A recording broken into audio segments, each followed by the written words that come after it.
біз әдемі өмір сүру үшін, ауырмау үшін не істеуіміз керек? Табиғатты аялауымыз керек, дұрыс па? Қоқыс далаға тастауға болмайды.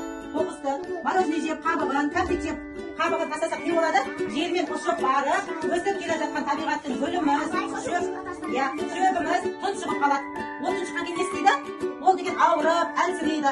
Ол біздегі таза ауамыз әлсіреп ауырғанда біз не істейміз? Біз де оны жұтып ауырамыз, ішіміз ауырады, басымыз ауыратын болады. Ол үшін сол ауырмау үшін біз не істеуіміз керек? Табиғатты аялауымыз керек. Мусор тастауға болмайды жерге. Мусорды жинап, қоқыс шелекке тастаймыз. Мороженое жеген кезде қағазды қоқыс шелекке тастаймыз. Оны сендер жерге тастасаңдар, жермен ұшып барып, не істейді? Табиғатты былғайды. Өсіп келе жатқан шөбіміз, гүліміз барып бетін жауып қалады. Бетін жауғаннан кейін ол әлсіреп, тұншығып, ауыра бастайды.